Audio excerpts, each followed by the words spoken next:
Hey, welcome once again, everybody, to another edition of the Crypto Mind, the special weekly NerdCon1.com edition of the Crypto Mind. As an affiliate member of NerdCon1, I am grateful to be here once a week to provide NerdCon1 listeners with some insights into the crypto world, blockchain, the whole crypto environment, and especially crypto mining as well. I just wanted to, let you all know. Remember, this is my YouTube channel, The Crypto Mind, and you can see the address at the top. Please join and subscribe. When I get 100 subscribers, I'll be able to have a fancy URL that will be much easier to search. Until then, either put in that search that you see in the address bar or in the YouTube search bar, put in quotes, The Crypto Mind, M-I-N-E-D, and you'll find my site where I give a lot of insight on different things and even sometimes highlight some other NerdCon1 shows besides mine that are on my channel. So please do that. Get me to 100 subscribers quick so the channel can grow even faster and more furious. For 2021, I want to be... before half of the year of 2021 is here, I want to be at 1,000 subscribers, and I need your help. So please, let's get that done for the coming year. All right, so let's get to some fun here.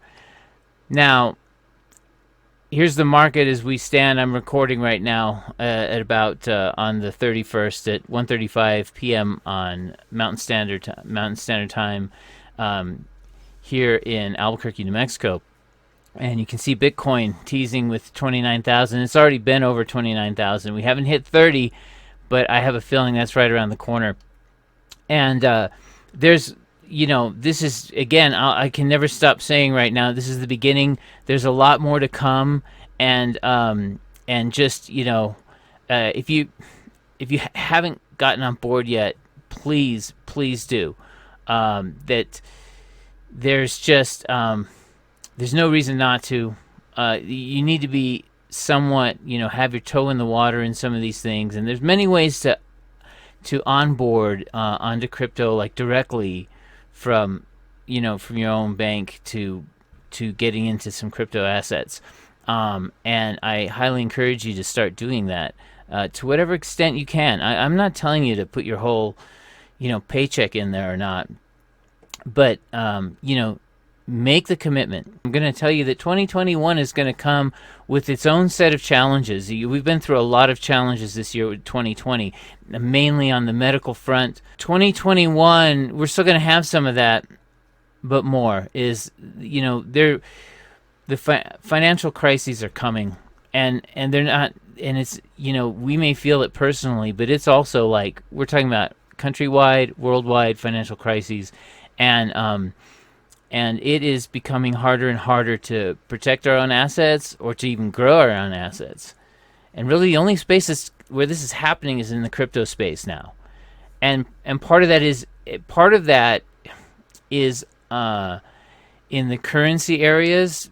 Part of that is because they're the real alternative to government currency and even gold as a place to store value and protect the value of what you got, and it's increasing. And as other things get worse, this will only get better. But not only that, but as I've said before, like with the Ethereum and the Ethereum tokens, all the hundreds of programs that run off of ETH, and now there's other blockchains and other projects running off of those blockchains as well, that this is one of the few areas in the entire world where there is growth. And so it's somewhat apart from all this financial crisis stuff. It's just that there's so much energy, programming energy, invention energy, creativity, engineering, all occurring in this space. And so, things tend to grow and get more valuable and get more worthwhile if there is actual work, actual energy, actual innovation, actual production going on. And here it is in the crypto space. So that's why this is also important. So this is not just pie in the sky talking in the air. There's real things going on. And so as a result, there are people who are getting it in all sectors, in all ways. Whether it's a former Goldman Sachs investment fund manager, Raoul Pal, who now, he's no longer with Goldman Sachs, and he is now a huge proponent of Bitcoin, and he's looking into Ethereum now, and he's barely dabbled his toe in, but he's figured out one thing, is that he is now definitely moving away from gold and going into crypto. So, he's gone all in.'s put 98% of his net worth into crypto, of his personal net worth. And because for him, a couple of years ago, the light bulb went on. And he figured what I and so many others, and hopefully you are figuring out about cryptocurrency, about Bitcoin, about its value, its usefulness, and why you'd have to be insane not to be involved in this space for your own good. And he's he's basically leading the charge along with Michael Saylor and I can't remember, and a couple others that have figured it out, and they're moving big money into this space. The more that you're and the funny thing is they're moving multi-millions, hundreds of millions of dollars into this space, and yet they're just a small slice of the pie of people getting involved. They're the early ones. So in the institutional world, these are the early birds. In the retail world, we're kind of the early birds, but when the main institutional wave comes, if you're not in, these prices are going to go crazy up, and it's going to be way more expensive for you to play. And for the large institutional people, that's fine with them because they have more money than we can even conceive of. But you and I don't. And getting in now before more of these folks get in is really imperative. Then they'll be following you, as opposed to you following the others. One other thing I want to say about that is this, which is there is a lot of people I talk to that I know of personally, right? And now I'm probably that guy who talks about Bitcoin and talks about cryptocurrency, blah, blah, blah, right? Well, there's some of them I've been talking to for a couple years, and they're there. They get it. But they just won't pull the trigger on getting involved, or they just won't pull the trigger about, doing, either buying it first, or I have a friend that he's invested in Coinbase, which is, got onboarded in Coinbase, which is one of the more popular places. I don't like Coinbase myself, but they advertise a lot and they try to be user friendly about onboarding people into the crypto space. The only reason I don't like them, they're a little bit more expensive to move money out of them. And I also don't like that they're allowing the U.S. to run all these analyses on transactions and things that for research purposes. But it's a little too, I think they're letting people in too far into Coinbase accounts. But nonetheless, he's done the shot. And then he's done one thing further, which is he has looked into some of the things he's invested in. And I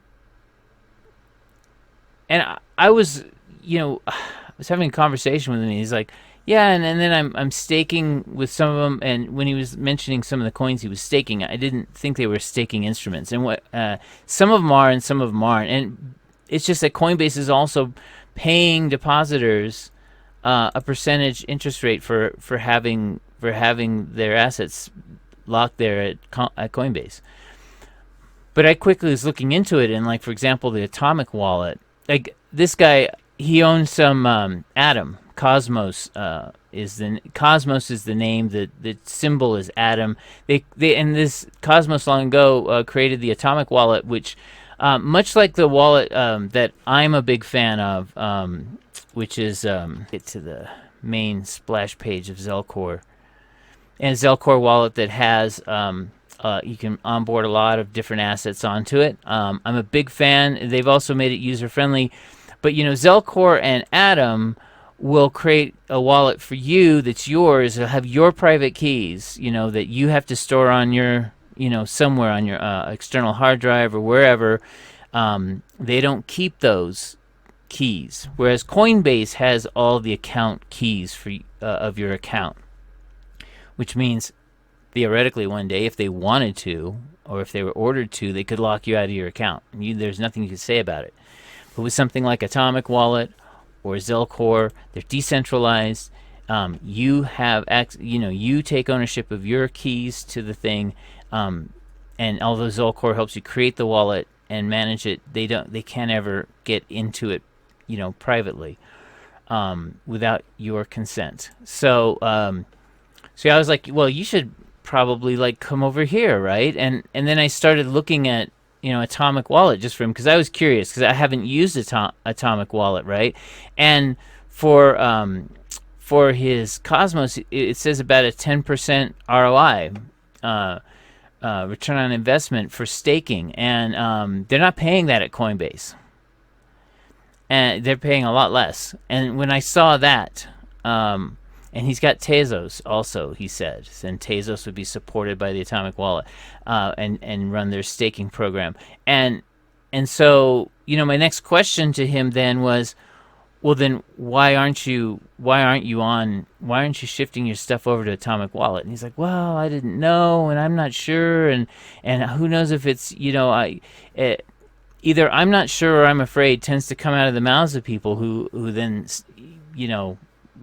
list a reason of why they haven't done something.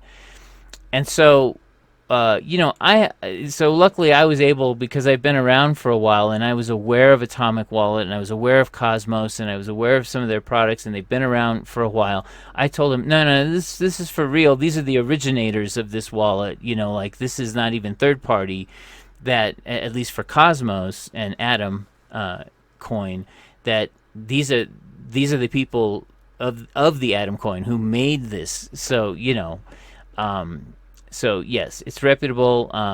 And if you're going to make more, I highly recommend that's where you go and leave your stuff that you can.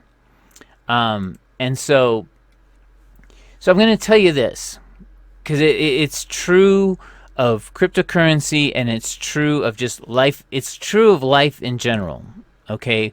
Which is that fear should never be the end product of anything you do in your thinking. Fear is a signal. It's like it's like the little warning signal on different items. Fear comes from two places. Fear comes from either when you're a little kid, you put your hand on the electric burner on the stove or on the gas burner and you burnt yourself. And that day you pretty much learned that, oh, this is hot, this is super fiery, I have to be careful. Did you never use a stove again because you burnt yourself with it when you were 4 years old?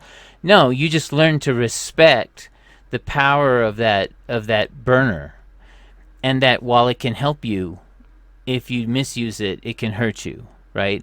And so you learned something that day. And so when you think about putting your hand closer to that, now you have a memory, you have data that tells you that might not be smart because of what happened when you were 4. The other time when we get fear is it comes out of a reaction of the unknown. When we don't know, when we're walking somewhere and we don't know where we are, or it's dark and we can't quite see what's in front of us, and so we get a fear response, because what our brain is really telling me us at that moment in time is, my brain is saying, I can't help you. I don't have the background knowledge or resources or history to advise you at this moment in time as you're taking a step forward. So I don't know what's going on. I don't know kind of triggers that fear response as well. So how do we deal with overcoming our fears and advancing? And, there's two ways. I mean, some people just grab some courage and go. And other people, and there's times where you just have to pull the trigger and say, you know what, I don't know, and maybe it's too new. And many times in the crypto world, especially with new projects, you're going to encounter this, where there's something new, it seems great, and you can literally have something completely new, where there's no copycat, because there's a ton of ingenuity coming on board every day in the crypto space. New people are finding new ways to do things in the crypto sphere. And, not all of them are great, and some of them are fantastic. And yet, you will not always have all the data needed. Or sometimes it is a good idea, and it's a good project, and then something goes awry a year from now or something, and the developers all leave, or there's a controversy or something. It didn't mean the idea wasn't good, but, we're human beings, and sometimes we succeed and fail at projects. Does that mean you should never get into something until it's mature? No, but what you do have to know is this. If it's brand new, and there's a whole lot of I don't know, there's more risk.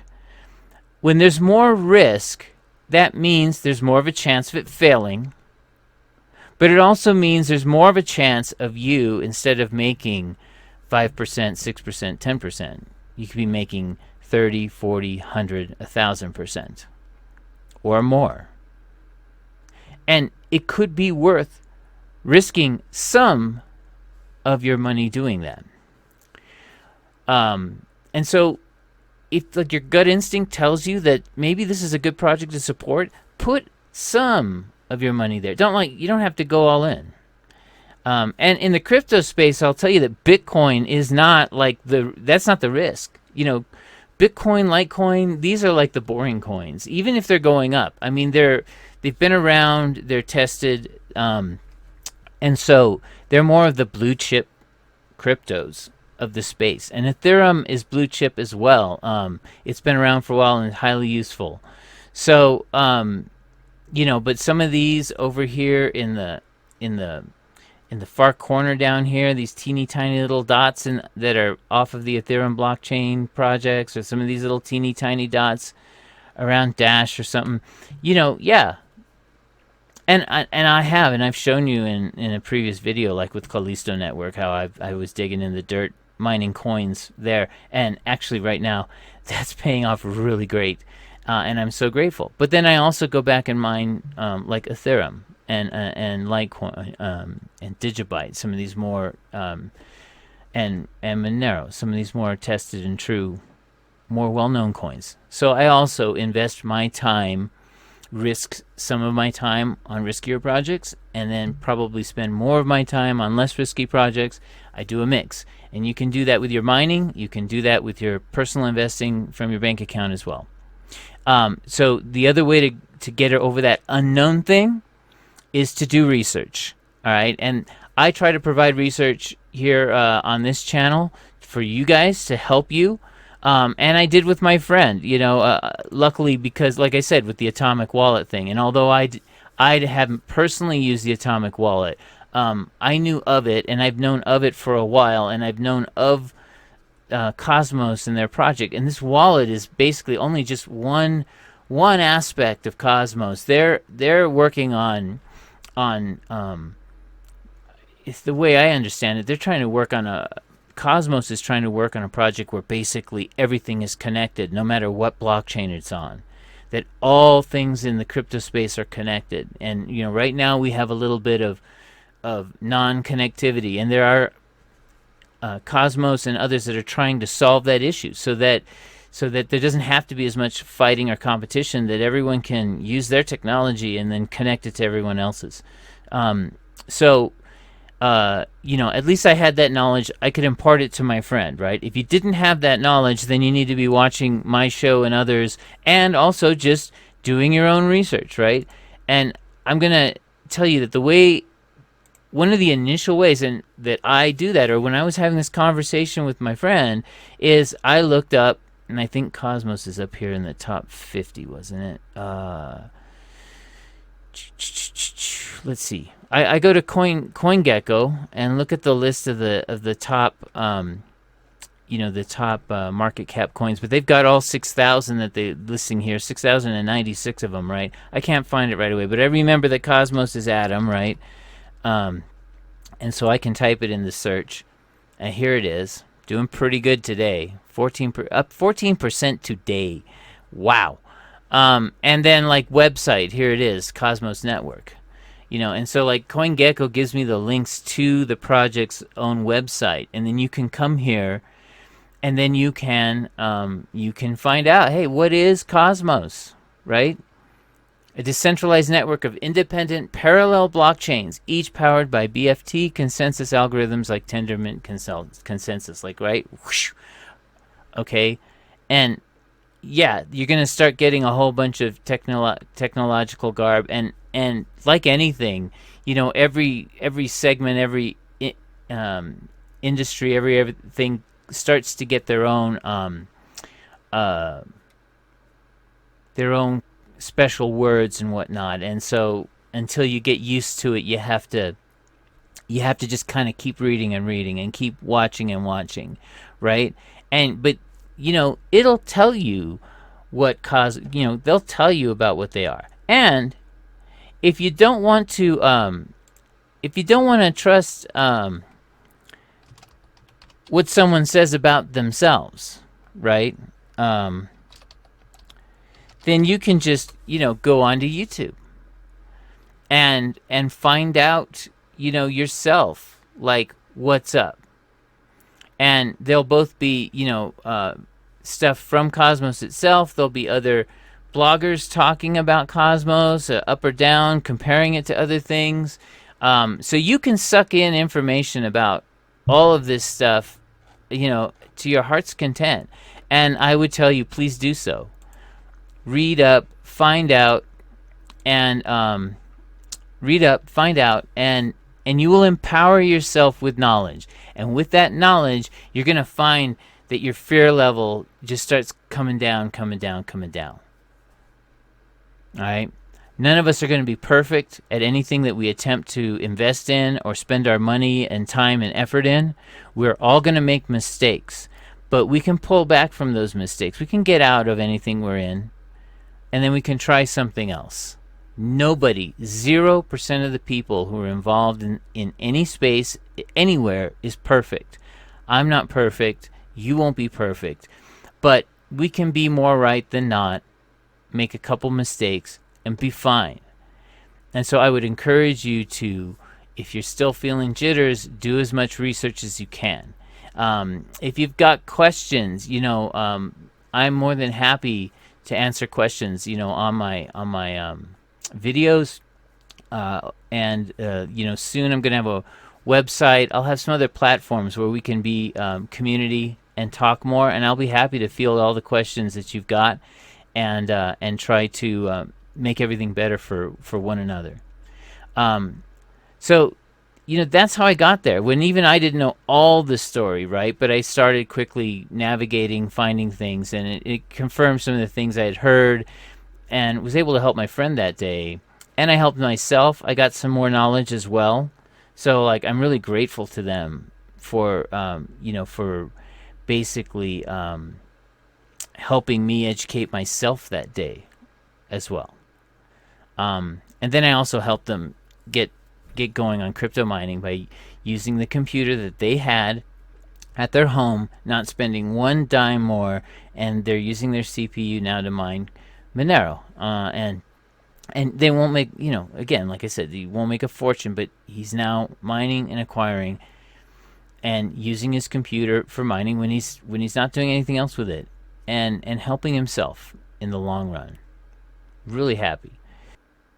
Okay, now I'd like to give just a quick minute to one of our sponsors, GamerGoat. Hey everyone, at Disney Adams here from the NerdCon 1 channel. I would like you to join me in welcoming GamerGoat to the family of sponsors for the NerdCon 1 channel. If you are a listener or a viewer of NerdCon 1, you can now get a 15% discount at www.gamergoat.com using code NerdCon1. That's www.gamergoat.com using code NerdCon1. So here we all are figuring all this out for 2021. But like I said, we've got economic issues coming. There's a lot of crisis coming. And governments and their currencies are under a ton of pressure. And the biggest problem is that a lot of times the things they have to do right now to keep their society stable makes their money less stable. But nonetheless, they're going to have to do it. They're going to have to help the public out over the long run. And in other countries, they are doing that. But it puts a lot of stress and strain on a system that's already stressed and strained. And there can be things that are gonna shake out negatively. And crypto is going to be one of the places where we can run to weather the storm. And people are getting it. To one extent or another, people are getting it. And now high-profile people are getting it. This is a great story that just came out December 29th. Panthers Russell Okung, is the first player paid in digital currency. And here's what I love about this story. It's not that now. So here's the deal, is he wanted in his contract that half of the dollar amount that he was going to get paid for working with the Carolina Panthers, he wanted it paid in Bitcoin. And what I love is not just that that's already occurred now, but that as this article says, for more than a year and a half after expressing his desire to be paid in Bitcoin, Carolina Panthers offensive lineman Russell Okung is getting his wish for more than a year and a half. So he tweeted this out in May 14th of 2019 that he wanted it paid that way. Okay? This man is smart. And it's a shame that it took this long, because if we go back to Bitcoin, right? And let's look at the chart real quick, and let's see what this guy had figured out. If we go back to the chart and we go back, what was it? Let's go back to May 1st. All right, so. And it said on May 14th, he wanted to get paid in Bitcoin. And at that moment in time, if he could have gotten his wish at that moment in time, Bitcoin was there it is, $7,990 each. $7,990 each would be and half of his salary would go, or his checks would go to come to him in Bitcoin. That half of his pay at 79.90, 8,000, right? And now we're beyond. Triple would be 24,000, and we're sitting at 28,837. So basically, he would have got a 3-time raise on his pay. That half, or if you want to look at it in the totality, his salary would have been bumped by 1.5 times, 150% of what the contract says, because he would have invested that in Bitcoin. Russell Okung is no dummy. This guy is smart, and he understands. He understands. And by the way, he didn't say 100% in Bitcoin, right? No, half. So he has half in cash doing other things. Brilliant. If I had a contract with someone, I would almost beg them to do this for me as well. Half of his $13 million 2020 base salary in Bitcoin.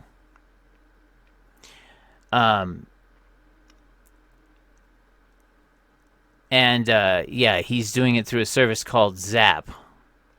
Um, so anyway, I just think, yeah, 11-year veteran. He used to be with my favorite team, the Seattle Seahawks. But, you know, he's not the only one. So like, between Raoul Pal, who's shoveling everything he can into crypto assets, especially Bitcoin, and Okung here, and and these folks, like they're like Okung is probably not.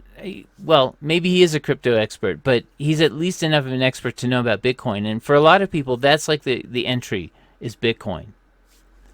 But as I try to show you, like when I have this background from Coin360 and showing you the price charts of lots of different things colored, whether they're going up or down, right?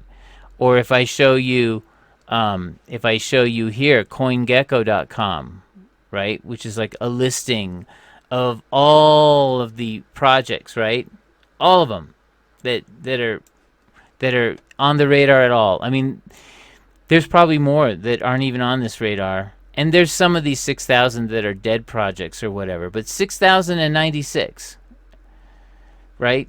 6,096, and some people only talk about Bitcoin. And I'm like, hey, there's stuff like Zell out there. Or like my friend who's playing around with Atom, and and for real good fundamental reasons. These are people creating products that are useful and helpful to all of us. So there's more than just Bitcoin, but still, this is like the beginning of the change of attitude and thought, which is, my pay doesn't. I could be paid any way I want to. Dollars are not necessarily the end-all be-all of the way I want to be paid. So, once again, really great. Kudos to Russell Okung. I think he is somebody who should be lauded and be seen as an example of how you can empower yourself in the coming world. So, one other thing I want to tell you is that why I'm always gung-ho in this space and really excited, which is that one thing I've noticed as I've traveled through the crypto universe is that when I get on the Discord channels, when I look at their Medium posts, and when I see other things going on, the reason why I know there's a lot of growth is there are over and over just people begging for developers. Some of them, like for their own sake, they do it for free. Some get paid a small thing. There are deals where if you find bugs in their programming and you bring it up to them, you'll get a reward for fleshing out bugs. And they're called like bug bounties. You get a bounty for finding this bug and revealing it so that the team can fix it. And then also just to develop the project itself, whether an independent thing that attaches itself to the blockchain as its own program, or whether it's on the core blockchain itself and how it works. And many times these folks are out and out hiring people, doing bounty programs, hackathons where there's prizes, and so they're serious. And actually, as time goes on, I find there's less and less free stuff and more paid stuff. And then they even can gamify it. And one of the places I've seen the gamifying of this is here at Stellar Quest. So, Stellar Quest is a project of Stellar Lumens. XLM is their ticker in the crypto space. And this Stellar Quest has created a bunch of challenges to help you work with the inner workings backbone of the Stellar system, the transaction system for making transactions and whatnot, and diving you down sort of one layer above like the strict coding stuff, and asks you to complete certain tasks. And when you complete those tasks, then you get badges as rewards. And there is up to, as it says here in this, the first Stellar Quest, there was up to 75,000 Stellar Lumens up for grabs. And they're each worth about 13 cents right now. And they're on to Series 2 now, where there's 100,000 lumens up for grabs, right? In a series of challenges. They're at challenge 6 today on series 2. But I think you have to go through all of them. So I'm actually starting at series 1 and doing all of the challenges, and I've gotten through 2 of them this morning, and then I'm going to try to catch up.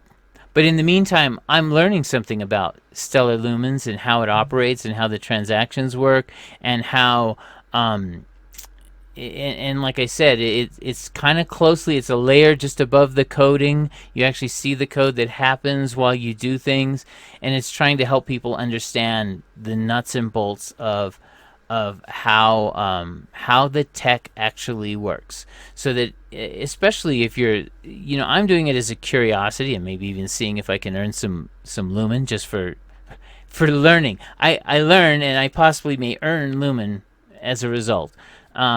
And I love that. But it's going live now. So if you go to quest.stellar.org and create your own account, and then also you create an Albedo account, which is an extension off of Chrome or the Brave browser like I have, or Firefox, then you set that up so that if you do get paid or whatever, and also it's the way they verify that, with your wallet that you've completed the tasks. And it's kind of cool. It's fun, and that I'm learning more because there's things I don't know, and I'm very curious about Stellar because, at least from the outside, I've really felt like they're trying to do something very right. And in fact, they're like the opposite of Ripple, which is currently being sued by the SEC.